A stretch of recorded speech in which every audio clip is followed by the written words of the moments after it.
We are officially starting the read of A Change of Tide. This is my poor man's attempt at a audiobook because if I haven't mentioned it before, doing an actual audiobook without like a proper studio, even with a proper studio, is bananas, like Gwen Stefani level bananas. There's so many little things that you have to navigate in order to do that, and it's wild. It's legitimately crazy. So we're going to read the prologue and chapter 1 today. Next video will be chapter 2. The next video will be chapter 3, etc., etc. Heads up, I do believe there is some French in chapter 1. My French is what it is.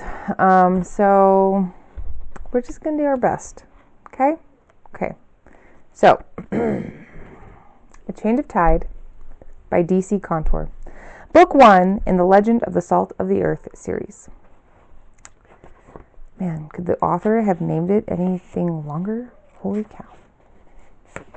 Okay. We're going to start off with William Blake's introduction from Songs of Innocence. It is the poem, right at the very, very beginning of the book. Piping down the valleys wild, piping songs of pleasant glee. On a cloud I saw a child, and he laughing said to me, pipe a song about a lamb. So I piped with merry cheer. Piper, pipe that song again. So I piped, he wept to hear. Drop thy pipe, thy happy pipe, sing thy songs of happy cheer. So I sung the same again, while he wept with joy to hear. Piper, sit thee down and write in a book that all may read. So he vanished from my sight, and I plucked a hollow reed. And I made a rural pen, and I stained the water clear, and I wrote my happy songs, every child may joy to hear. Prologue. Okay, I'm a little nervous. Time transforms all truth into stories, and stories into legend. My time is no exception. I have recounted this tale many times, but I have never written it. And now, time chews away at my memories. So as the millennial anniversary of our story approaches, I thought it only fitting to record it now. I've spent the last few 100 years tracking down and compiling journal entries, scraps of notes, and as many of the letters as I could find. The words we pen to each other often tell our stories better than we can. But I'm getting ahead of myself. These stories I record now are known as the legend of the salt of the earth, though in my time we simply called them life. The beginning seems the most natural place to start, but as you'll see, there are so very many beginnings. We could start with the Sylphids and the origin of magic, but that feels a bit too far back. We could start with the birth of each of our girls, but even that feels too far. Perhaps, yes, the best place to start is with the vision that wasn't a vision. Our story really starts with 3 girls and a prophecy, except our psychic medium didn't know it was a prophecy when she had it. She just thought it was a normal, albeit terrifying vision. But before we go too much further, I would like to introduce you to each of our girls. Meet Nelden Nellie Hansen. December 2nd, 2008. I'm so freaking sick of Whitney. All she does is talk trash about me, but when push comes to shove, she surfs like a noob. Not that she'll ever admit it. It's all just stupid excuses. The wave was too fast. The sun was in my eyes. A seal bumped my board. Wah, wah, wah. I wish she'd actually get better and pose real competition or just shut up. Preferably both. Wyatt and I spent like 8 hours out today. I got a mean tube. He got barbecued. I told him to put sunblock on, but he was too macho for that. Now he's a lobster. Dad keeps harping on me about my grades because it's senior year and it's time to think about college. I don't need college. I don't even need high school. It's all ridiculous. After this next comp, I'm going to get a legit big time sponsor and go fully pro. Career made. I mean, freaking Rip Curl called and said they want me. This next comp seals the deal, and I definitely won't be using chemistry or algebra when I win. Of course, Dad says that if nothing else, I should graduate so I have a backup plan in case I can't surf anymore. Yeah, like that will happen. I know she comes across rather abrasively. She was always a bit like the ocean, intimidating if you don't know quite how to read her. You see, life gave Nellie a lesson young. She misunderstood strong for unfeeling, so she's been shoving every feeling down ever since. But she does feel, though she rarely admits it even to herself. Next up, I'd like you to meet Nikki Rodriguez. December 2nd, 2008. Only 3 more days, and I'll be an official legal adult. I seriously can't wait to graduate and move far, far away. Mom hassled me again today about making friends. This is the 4th new station in the last 2 years. We're in civilian housing this time. Dad is deployed to a war-torn country. Cam is way overstressing the trombone and will probably end up with an ulcer by the time he turns 11. But sure, Mom, let's worry about me making friends that will last for a whole 6 months before I leave for college anyway. She does not get it. It's not that I don't want friends. It's just, if I'm going to bother going through all the trouble to make some, I might as well wait until college. I'll be there for 4 years. In a row. 1, 2, 3, 4. All in the same place. Of course, I could be there now, since I have more than enough credits to graduate, but Mom can't fathom me missing my senior year. It's supposed to be the peak of my whole life. That better not be true. How completely lame would that be? Anyway, I'm debating playing hooky on my birthday and finishing the last of my college applications. I'm looking at universities on the East Coast. It's not that I don't like California. Dad is probably going to be stationed here at least another year. It's just, if I stay here, Mom will definitely try to control the rest of my life. Though Nikki's upbringing gave her a dandelion lifestyle, floating from place to place, never relying on her roots, her soul has always been a shepherd's tree, digging deep to pull strength from the earth and reaching up to find warmth from the sun. Her journey pruned her painfully, though purposefully, but I'm jumping ahead of myself again. Let's meet our final in this trio of wonderful girls, Emma Hugos, our seer of visions and prophecies. 2 December 2008. I keep meditating like Grandma instructed, but the vision won't come on demand. They never have before, so I'm not sure why Grandma suddenly expects them to now. Maybe she thinks that I've had this vision the longest, so my connection with it should be the strongest. Maybe my subconscious just doesn't want to go through that again. My conscious sure doesn't. A girl can only be expected to experience her own death so many times. Our dear Emma, so young, yet so full of responsibility. She's stronger than anyone thinks is even possible, including herself. She's like the glass on an aquarium, willingly transparent, but under such pressure only few understand. She, too, is mid-senior year when our story starts, which will be soon, I promise. There are many more wonderful people for you to meet, like Cam, Nikki's younger boy genius brother, Tom, Nellie's chill widower dad, and Ethel, Emma's mysterious grandmother. But we'll get there when we get there.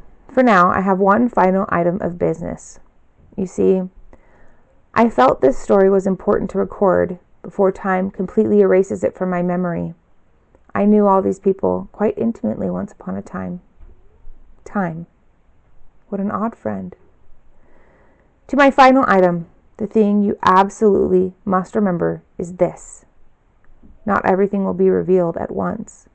I warn you of the turns, the twists, the hidden figures, the unanswered questions, and I offer you my assurance. If you are patient and studious, all will be revealed. I will not leave you, though the path grows dark. I will be with you every step of the way. Chapter 1. Wednesday, December 5th.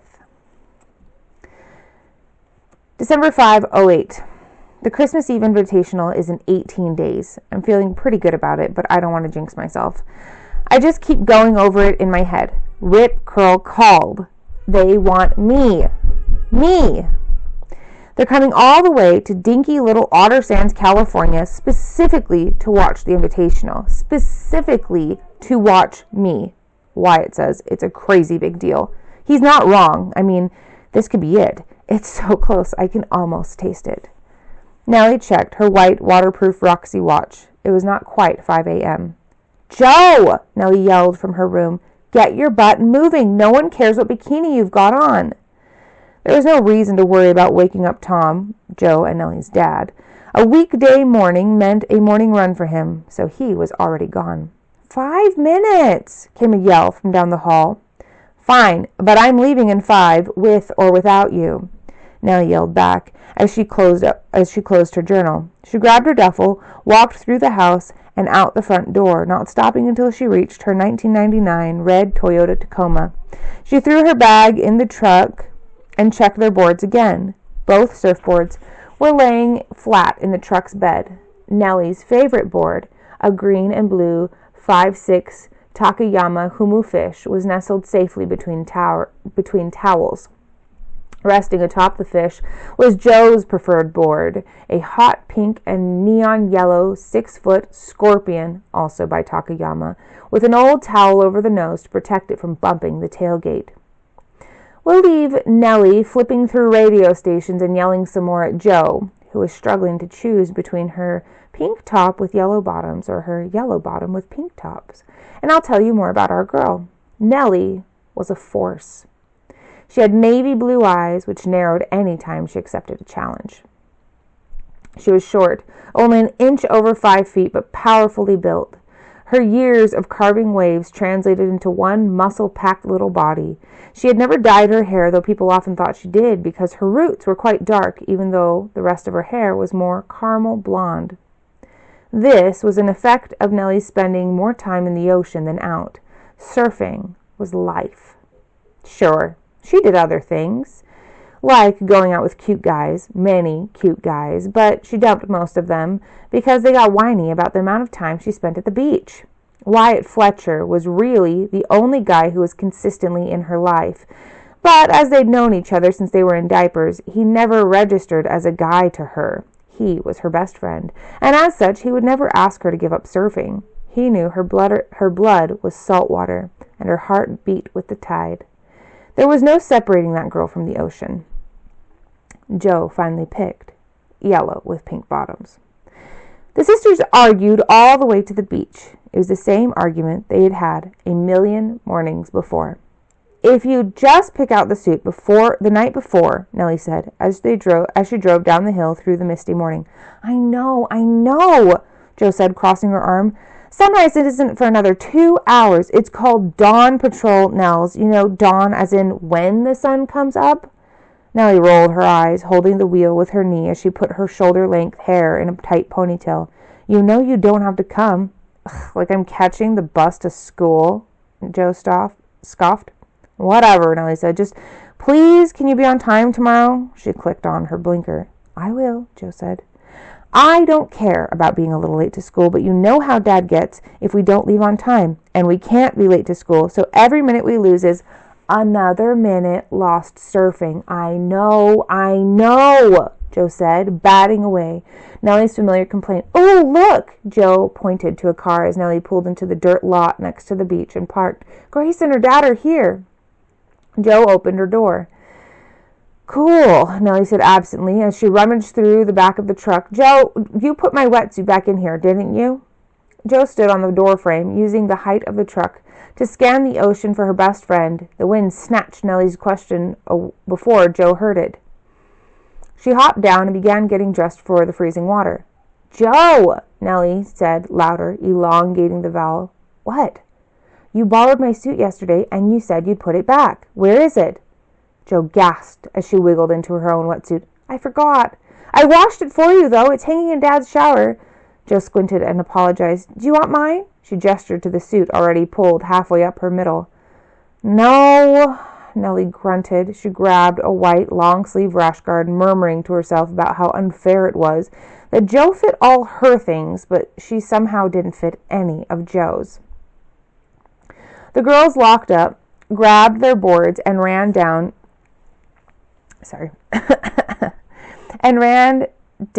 the cold sand into the even colder water. Joe took off towards her best friend Grace, while Nellie paddled to the lineup, scanning to see if Wyatt was there yet. There were only 2 surfers in the lineup, both hunched on longboards as they waited for waves. The first was Frank, the owner of the local surf shop on Main, and the other was Lenny, an old and retired PE teacher who loved to tell anyone who would listen about the time he'd surfed with the Duke once on a trip to Hawaii. No Wyatt. Nellie sat up briefly on her board to spin around and face the shore before lying down again. As a shortboarder, most of her body was already in the water, and being in the water was slightly warmer than being in the wind. Her thin rash guard offered little protection against the cold. The swell came in, 3 perfect waves.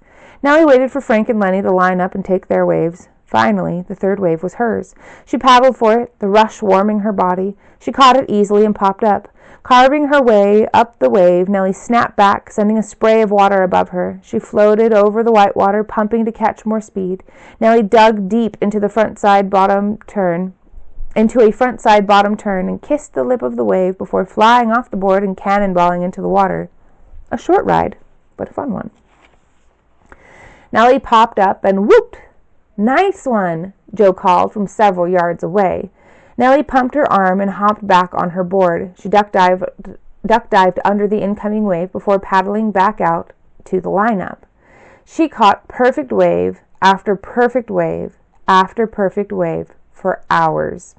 It was unlike anything she had ever experienced. Now the sun was up and shining brightly. As she sat in the lineup waiting for the next wave, her watch beeped, warning her it was already 7:45. She had time for one more wave, and then she and Joe needed to get back to the truck to get to school. Sighing, Nellie pushed the button on her watch to stop it beeping and scanned the horizon for Joe. The next set was coming in. Lenny caught the first wave in the set. Nellie stretched up to peek at the incoming waves, holding on her rails for balance. As she moved her arms down, her right elbow hit her leg and scratched something. "Ow," Nellie said, grabbing her elbow. The fabric around her elbow was shredded.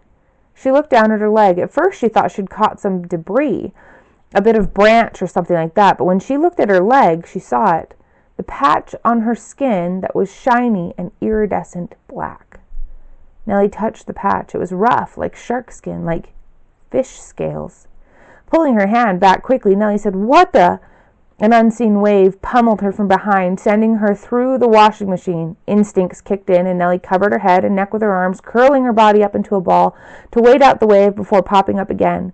As she came up, she saw Joe, only feet from her, and ready to paddle back out. "We have to go," Nellie said, pale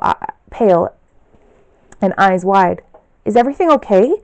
Joe asked when she saw Nellie. "Come on." Nellie hopped back on her board and paddled back to shore as fast as she could. Her brain was already pushing back the panic, shoving it down and explaining it away. As soon as she was on the sand again, she looked at her leg. The scaly patch was gone. I'm fine, I'm fine, I'm fine, I'm fine," Nellie murmured to herself as she fiddled with her leash. She had no idea her life was about to change in a way she couldn't have begun to imagine. "Hey!" Joe hopped off her board, popping it under her arm before running over to Nellie. "Are you okay? You look super green." "What?" Nellie touched her face and glanced at her hand as though expecting her skin to have turned key lime green. "Green? Like you're gonna puke?" Joe said, exasperated. "Oh, right." Nellie shook her head, ignoring the knot forming in her stomach. "No, I'm fine. Let's just go or we'll be late and Dad'll have a fit." Nellie popped her board under her arm and ran back to the truck. "We're going to leave Nellie to head to school. We'll meet back up with her later. For now, you need to see what Nikki is up to." December 5th, 2008. I tried one last plea this morning. I even tried the old, "but I'll only turn 18 once" thing. But Mom said everyone only turns every age once. No go. I reconsidered my idea to skip anyway and finish my college apps at a coffee shop. But I figure if I want to be treated like an adult, I probably shouldn't start day one by skipping class.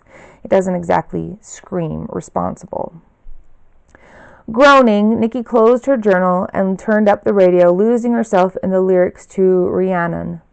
She leaned back in her seat and closed her eyes. This was probably her favorite Stevie Nicks song, though Landslide was a close second. Before we get too much further into this story, you need to know a few things about Nikki Margaret Rodriguez. The first thing you should know is that she would be mortified I told you her middle name. The second thing you should probably know is that she doesn't look in the mirror very often. If she had, she would have noticed her green eyes looked remarkably different. A golden ring had shown up around her pupil the moment she turned 18. Instead, Nikki had brushed her teeth, quickly French braided her mouse brown hair, a color she hated, and ran out the door like she did every morning. As for the rest of her appearance, Nikki was tall, around 5'8", and despite her mother's olive complexion, Nikki was quite pale and, much to her chagrin, unable to tan. She discovered this when they first moved to California a few months ago. She had spent much of her first month covered in aloe vera. There's one last thing you need to know about Nikki before we move on. She had one sibling, a brother, Cam, short for Cameron, who was also her best friend, despite his being a solid 7 years younger. A life of bouncing from assignment to assignment had left the two very close. This particular morning, he had before-school band practice, and she had dropped him off at the middle school, which was just across the street from Otter Sands High School. This brings us back to Nikki, who was still sulking in her parked car at the high school. She stared absently at the whitewashed cinder block outer walls of OSHS as Stevie Nicks sang about Rhiannon having more magic than love. Nikki pulled her hair out of its usual braid, a nervous, irritable energy running under her skin. She bounced her leg as Stevie held out Rhiannon's name just before the DJ started talking. "Good morning, Otter Sands. DJ Mark here for another sunny California morning," the deep voice said over the radio. "Some sad news has the police asking for help. Around 4 this morning, a local woman was put into a coma after a devastating hit and run on 3rd and Main. If you know anything about this, please call OSPD immediately." A pit the size of a golf ball formed in Nikki's stomach. She groaned again, this time feeling guilty for complaining over something as simple as having to attend school on her birthday, when somewhere else, someone was fighting for her life. She sighed and shoved her journal and keys into her backpack. The hem of her light green summer dress danced around her knees as Nikki dragged herself up the stairs, which led to glass double doors marked "Doors remain locked during school hours." Her hair, now free of its braid, blew wildly in her face. The small act of defiance felt powerful, as though, despite showing up at school according to her mother's wishes, and despite the middle name in her mother's image, Nikki Margaret Rodriguez was still her own person, a person who was late to French again. As Nikki walked through the hall, empty save for a few fellow stragglers, she saw Madame Fleur, her French teacher, had left the second door, the one nearer to the back of the classroom, cracked open. Nikki carefully opened the door just enough for her to slip through. In her usual white blouse and black A-lined skirt, Madame was writing the day's assignment on the whiteboard with her customary green marker. She believed in inserting as much color as she could into the world, evidenced by her magenta shawl and matching beaded heels. Tiptoeing, Nikki made her way to an open desk at the back of the classroom. She had almost made it when "Mademoiselle Rodriguez," Madame Fleur said, still facing the board. Nikki stopped mid-stride as Madame turned to look at her. "Oui, Madame?" Nikki said, warmth rising to her cheeks. The entire class turned to look at Nikki. She stood up straight, so she looked less like a Bigfoot sighting. I apologize to every French speaker ever. I'm so sorry. Bienvenue en classe. Assieds-toi, s'il te plaît. Madame Fleur raised her eyebrows in a look of clear disapproval, though there seemed to be the ghost of a smirk on her perfectly lined lips. also magenta. Oui, madame, merci, Nikki said, following her teacher's instructions and sliding into her seat. Being late to class was an automatic detention in Madame Fleur's class. The few times Nikki had served detention were a direct result of being late to French. Nikki had no way of knowing that Madame's sudden show of mercy was simply because, as her teacher, Madame knew today was her birthday. As it was, Nikki settled into her desk and pulled out her books. She flipped through her notebook and found an empty page. She dated it and then opened up her French book, turning to page 156 as her stomach grumbled. In her rush to get out the door this morning, she had completely forgotten breakfast. As she flipped pages, her mind wandered to a little donut shop her maternal grandparents had taken her to in New Orleans. When the Rodriguez family had moved from Arkansas to California this past summer, they had met up with Grandma and Grandpa, who were road tripping to all their favorite cities. New Orleans held many favorite eats, but Grandpa's favorite was a donut shop that made donuts as big as a plate. Nikki had been overwhelmed with the many options, so she had chosen a classic, chocolate with rainbow sprinkles. It was easily the most delicious donut she had ever had. Alas, her French class had no such shop, so she picked up her pen and glanced at the board to see what Madame had written so she could copy it in her notebook. Except when Nikki looked, there was a large donut sticking to the page, chocolate with rainbow sprinkles.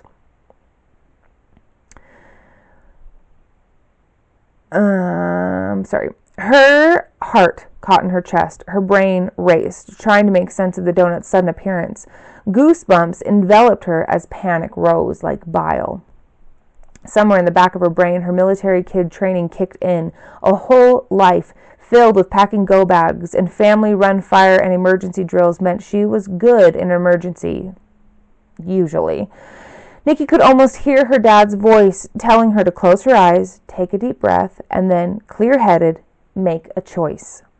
She did as her dad's voice instructed. When she opened her eyes, the donut was still resting on her notebook. So as carefully and as slowly as she could, she moved the notebook under her desk and set it on her lap.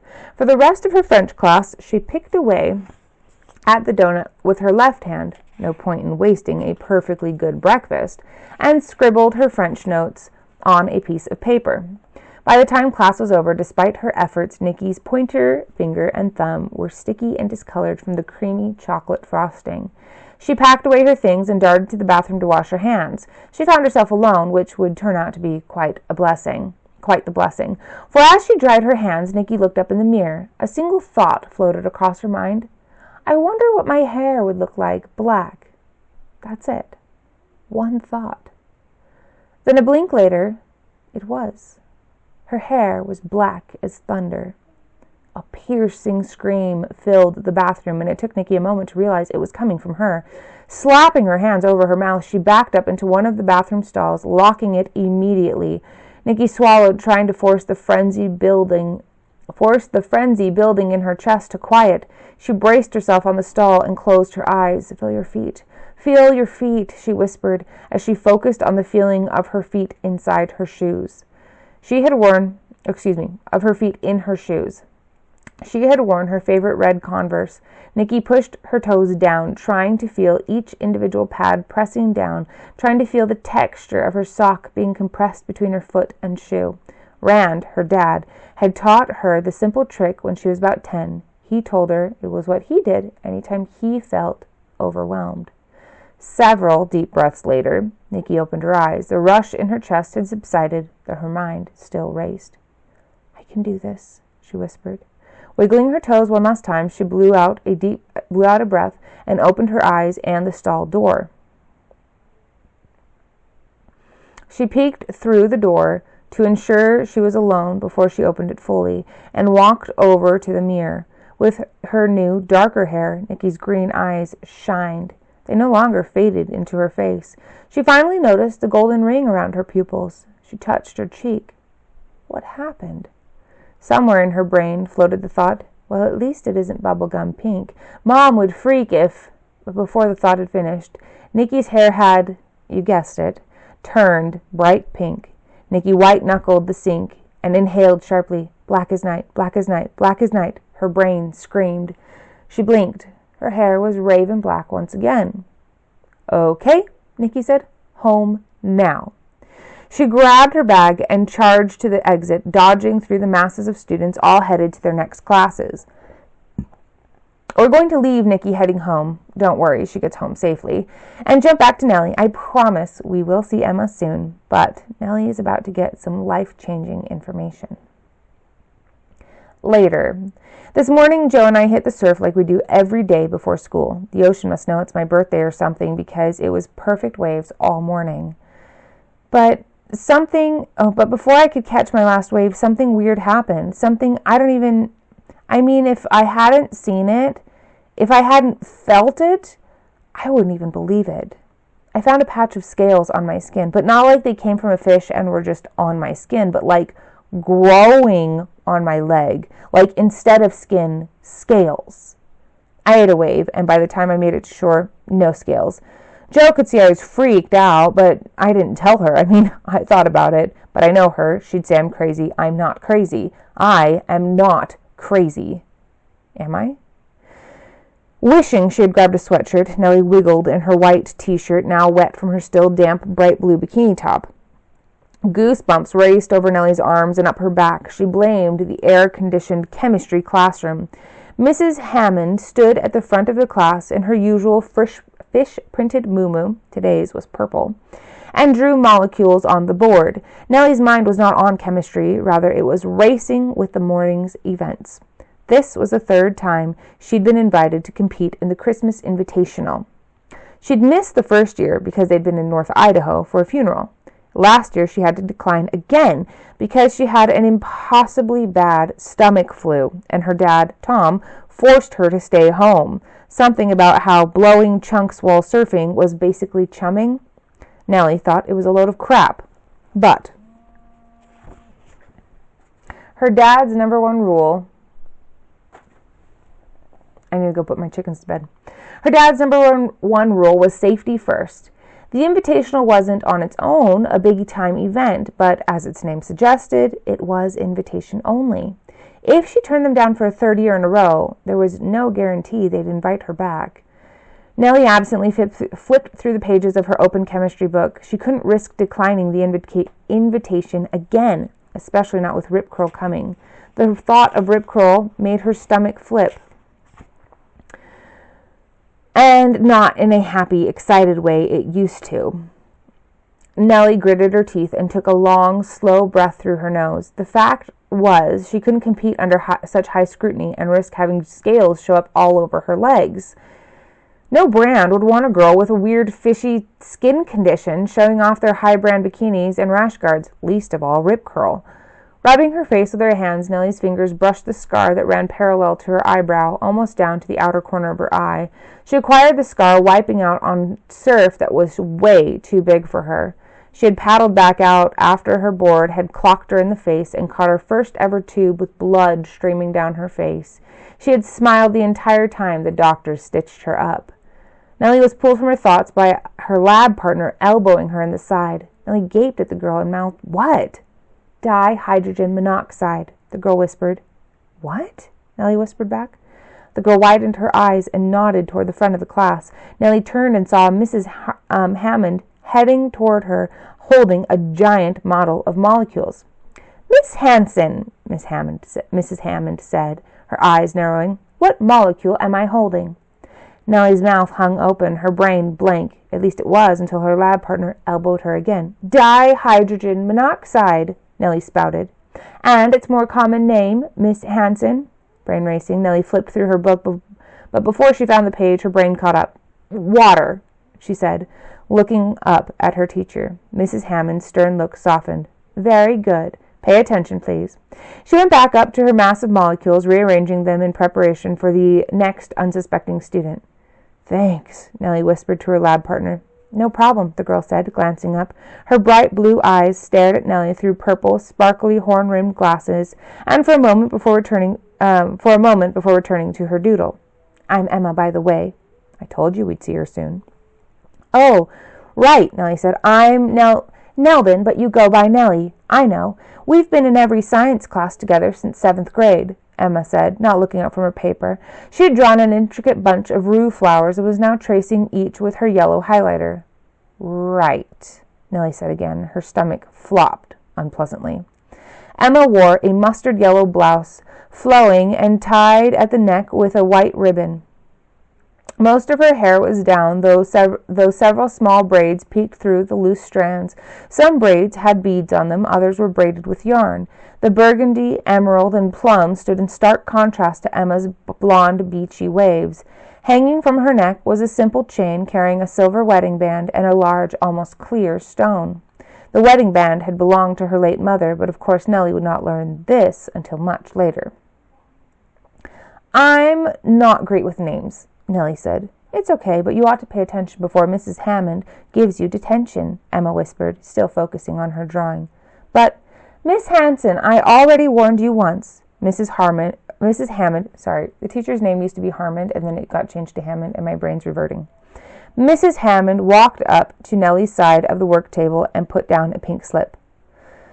"Sorry, Mrs. Hammond," Nellie mumbled. The bell rang, signaling the end of class, though unfortunately for Nellie, not the end of the day. "I did promise we'd return to Nicky, and so we will." December 6th, 2008, later. December 5th. December 5th, 2008, later. Today started like any other day. I was late to French class, again, and I was starving. I was thinking about donuts, and all of a sudden I had one. The fact that's not even the weirdest thing that happened is a testament to how weird things got. My hair changed color, and not like a little bit, but drastically. 3 times, all on its own. I 100% skipped the rest of school today. No way was I was staying at school and risking it changing a 4th time in front of someone else. So I got home and decided to take a shower, trying to relax. Except a freaking octopus attacked me in the shower. An octopus! I wasn't even thinking about an octopus. I mean, the pony I was thinking about. Not in the shower, but later. Poor little guy. He seemed as startled as I was. And I will admit to thinking about the lion, but only for like a second. He was as confused as the pony until he realized he could eat me. He wasn't so confused after that. I managed to think about him going home before he could get me. Obviously, I'm not writing from the beyond. I just don't understand what's going on. Where did this all come from? I didn't pull a sword from the stone. I didn't get an owl or a magic dragon ring. No long-lost family member showed up to tell me to fulfill my destiny. What is happening? I just wish my mom was home so I could... Like a mudslide, nausea washed over Nicky. She groaned and ran to the bathroom, managing to open the toilet lid just in time. She flushed and rinsed her mouth once. She flushed and rinsed her mouth out once she had finished. Sweating, she splashed her face with some cool water and looked at herself in the mirror. "Mom is going to freak," she said to her reflection. Given the day she'd had, Nicky half expected it to respond. It didn't. Nicky went back to her room and crawled under her covers, closing her eyes and breathing deeply. The honest truth was, despite the panic attacks, the almost lion attack, and the just sudden out-of-the-blueness of the whole situation, this was actually Nicky's dream. I suppose there is one last thing I should have mentioned about Nicky. She was an avid reader, and her favorite genre was fantasy, specifically stories where seemingly normal, average people suddenly found themselves gifted with mysterious powers. She had devoured the Harry Potter series. A deep longing followed her after she finished each book. The Gemma Doyle trilogy had left her hollow and aching for her missing piece. So now, as she curled under her sheets, the realization of magic soaked into her like rain in the Kalahari, filling her broken spaces with possibility. Several hours later, Nicky's panic had passed into delicate excitement. More than anything, she was curious as to the origin of her apparent powers. Nicky was pacing in the kitchen when the front door opened. "Mom!" Nicky squeaked, running to the hallway and almost bumping into her mom. "Happy birthday, dear!"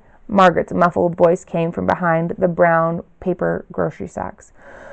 Go get the other bags from the car, please. She made her way into the kitchen and set the bags on the island. Mom, we need to talk. Nikki followed close behind her. With a manicured hand, Margaret pushed the sunglasses atop her golden blonde bob, her darker roots barely showing. In a minute, she said, rifling through the bags. Look what I found. She pulled out styrofoam wrapped in plastic and flipped it around to show Nikki a whole fish. I thought we could have fish tacos for dinner.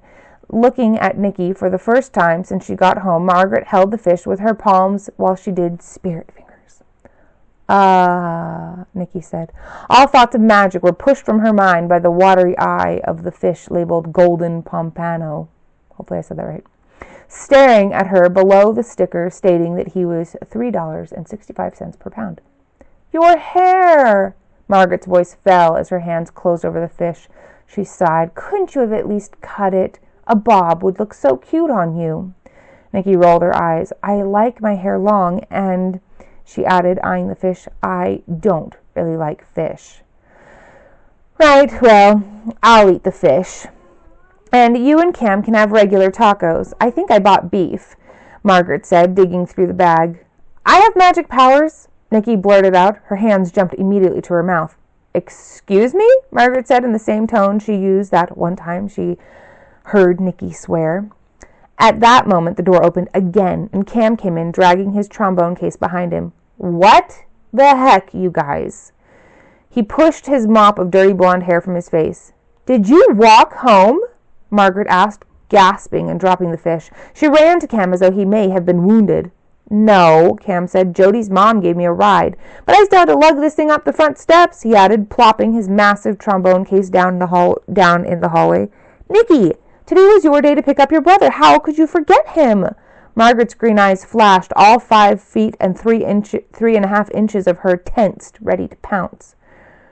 I kind of had a lot going on, Nikki said, with what she hoped was a meaningful look.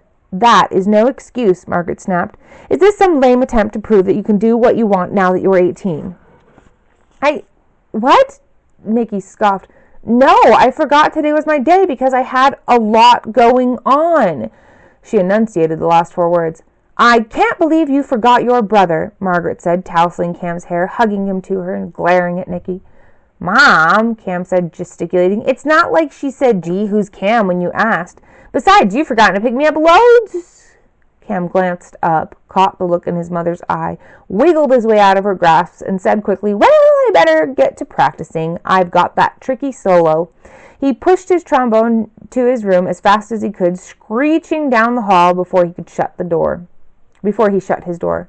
Margaret huffed and began unpacking the grocery bags she had brought in with unnecessary roughness. Bring in the rest of the groceries. Nikki searched Margaret's face for any softness, but, Mom?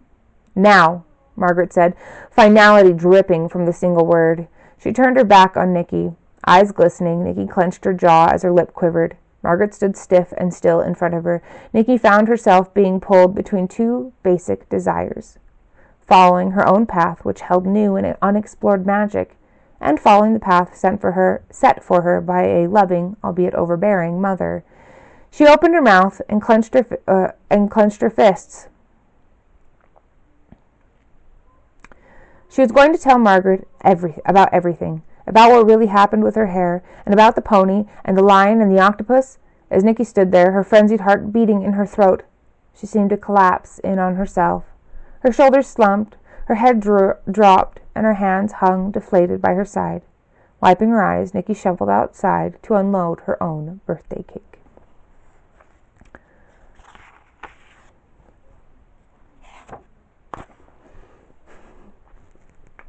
Later. In detention again. Dad is going to be pissed. It's my 3rd one this week. In my defense, this one I got for being polite. Not that I think Dad is going to buy that. Now he let her pen fall from her hand to the gutter of her journal and rested her face on her hand. Today's detention supervisor was Mr. Tuffin, a squat man with large black glasses that made him look like a bug. He sat at the front of the cafeteria where detention was always served, Occasionally, he glanced up from his copy of Frankenstein just long enough to tell off some kid for talking.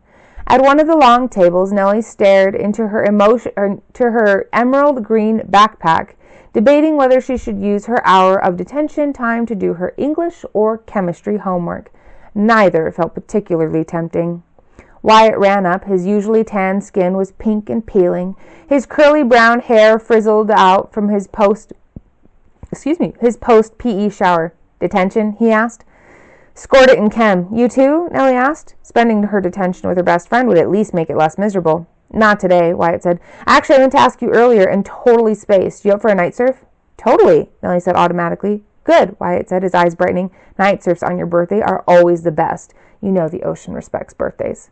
"Right," Nellie chuckled. "I gotta run. Mom gave me the car today, so I gotta pick up the kids," Wyatt said, referencing his younger siblings. "Point Arena, like 7? He checked his watch and started walking. "I gotta go." "That's kind of a drive," Nellie called after him. Wyatt called back, "Bring a tanker, I'll bring glow sticks." He waved behind him and ran off. Nellie closed her eyes and took a slow, deep breath. The table rocked. Not a lot, but enough that Nellie opened her eyes. A hunky teenage boy with dark locks sat in front of her. He flashed a smile at Nellie. "Andy," Nellie said, trying to keep her voice steady. To say she was not pleased to see her most recent of ex-boyfriends would be a perfect example of understatement. "What are you doing here?" "Detention." Andy waggled his brows. Nellie looked at him. "I mean here." She put her pointer finger on the table. "There's like a million tables to sit at. Go pick one." "I know, babe, but you're at this one," Andy said. Nellie felt his foot touch hers under the table. She pulled her feet under her. "Don't," she said, warning in her voice. "Come on, baby," Andy cooed. "You know I—" "Stop," Nellie said, putting a hand up. "I am not, and never was your baby, and I don't want to hear more lies. We're done." "Come on," Andy said, leaning towards her. Nellie recoiled as he neared. "You're drunk," she said under her breath. She didn't want anything to do with him, but she wasn't a snitch either. "Sober up." Nellie picked up her books and bag and moved to a table closer to Mr. Tuffin. "We're going to leave Nellie to serve her detention and to speak to her father about said detention. Believe me, if you've ever been at a friend's house when your friend was getting in trouble, you know exactly what Nellie is in for. Let's finally see what Emma is up to." 5 December 2008. I saw Nikki for a minute this morning. She was sitting in her car, but I haven't seen her since. Although, if it started, I wouldn't be surprised if she raced home. I've heard it can be quite terrifying. I also saw Nellie today. She's definitely changed. I can sense it in her. It's faint, but there. The project Mr. Miranda is going to give us tomorrow will help them get a better grasp on what's happening, and the faster they accept it, the faster we can start working together. If we can do that, we might live through this. Emma closed her journal and looked around the high school library. It was small and had 3 main sections: fiction, nonfiction, and resource materials, each divided into a few slightly more specific genres after that. The whitewashed cinder block peeked through the bookcases and various posters encouraging students to read. She sat at a wooden table in the nonfiction section, nestled between autobiographies and histories. Packing her things, Emma felt a wash of cold flood her body. She leaned forward, bracing herself on the table as her eyesight blurred. A boy was walking through the hall. He was tall and ragged, with a freckled face, probably a sophomore.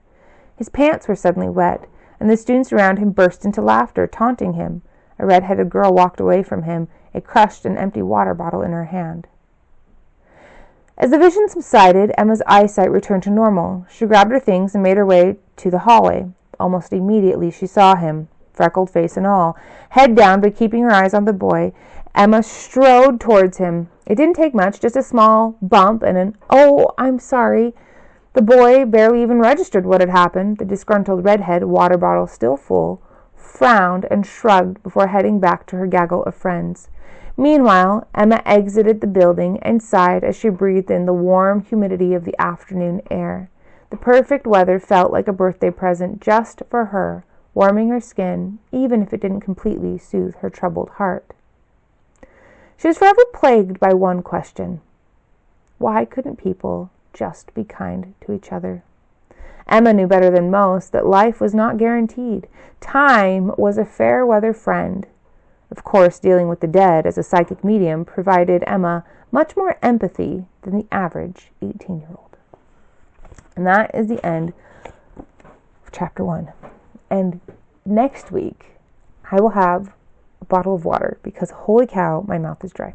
Anyway, join us next Friday for chapter 2. And if you want to purchase A Change of Tide because I read too slowly for you, number 1, that's fair. Number 2, Amazon. Change of Tide, DC Contour. I'll leave a link. You're welcome. Thanks for being here.